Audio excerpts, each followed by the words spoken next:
सारे आने नचना सारे आने गाना वे खुशियां दा चढ़िया अज वेला वे सारे आने नचना। সকালে উঠে ফ্রেশ ফ্রেশ মাংস কিনতে চলে গিয়েছিলাম বাজারে। ফ্রেশ ফ্রেশ মাংস দেখতে কার না ভালো লাগে। হ্যালো দর্শক, আসসালামু আলাইকুম। এই যে সকাল সকাল উঠে ফ্রেশ ফ্রেশ মাংস নিয়ে চলে আসছি বাসায়।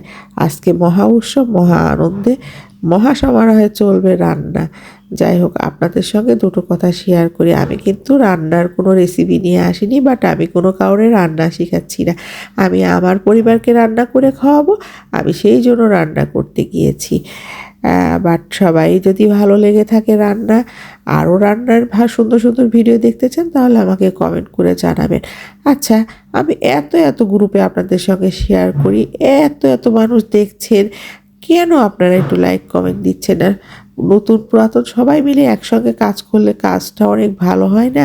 সবাই যদি একসঙ্গে কাজ করি, সবাইকে সাপোর্ট করব, সবাই সবার পাশে থাকব, আর সবাইকে ভিডিওগুলো দেখব, তাহলে তো সবাই উঠে যেতে পারে।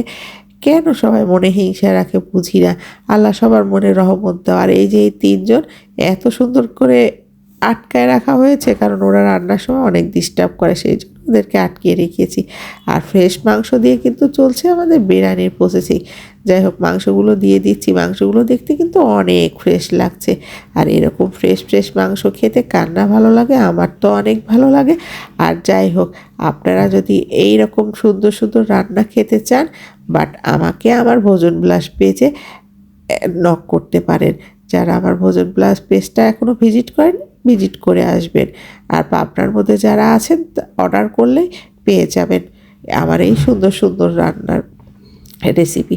যাই হোক, এই যে রোস্টের পর্ব চলছে। রোস্ট খেতে কার না ভালো লাগে?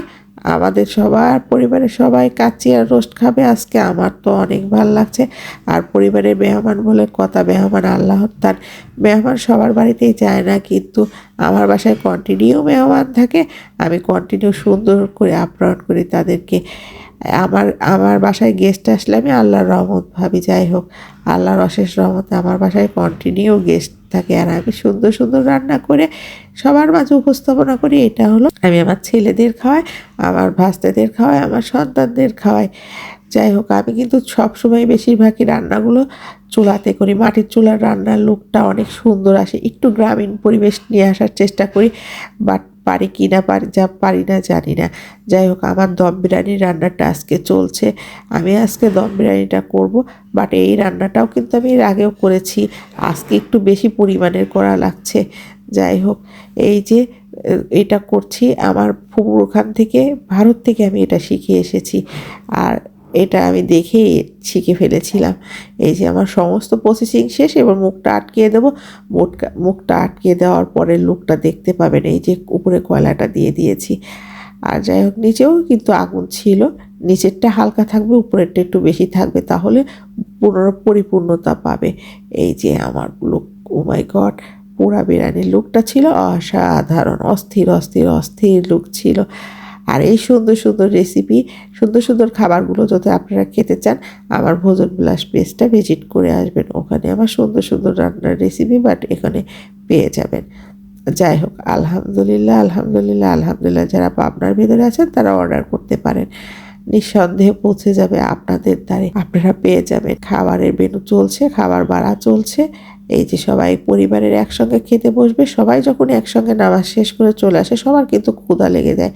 কেউ আর টেবিলে বসে খাবে যে একসঙ্গে খাবে, এটা চিন্তা কেউ করে না। যার মতো শেষে বসে পড়ে। আমি সবাইকে বেড়েও খাওয়াচ্ছি, রান্না করেও খাওয়াচ্ছি। যাই হোক, এর মধ্যেও কিন্তু আনন্দ থাকে, মজা থাকে, ভালো লাগা থাকে, ভালোবাসা থাকে। এই যে সবাই খেতে বসেছে বাচ্চারা একসঙ্গে, এটা দেখতেই তো আমার ভালো লাগছে। সবাইকে একসঙ্গে নিয়ে খাবার মজাটাই অনেক আনন্দের বিষয়। আমার কাছে তো অনেক ভালো লাগে। আর আপনারা আমার পেজটায় এত মানুষ দেখছেন, একটু লাইক করে দিন, হ্যাঁ, একটু কমেন্ট করবেন কেমন হয়েছে, অন্তত সেই কথাটাও বলতে পারেন। যাই হোক, দিনের শেষে একদিন আপনাদের কাছে ভালো লাগা হয়ে থেকে রাখলে অবশ্যই আপনারা কমেন্ট করে জানাবেন। আল্লাহ হাফেজ।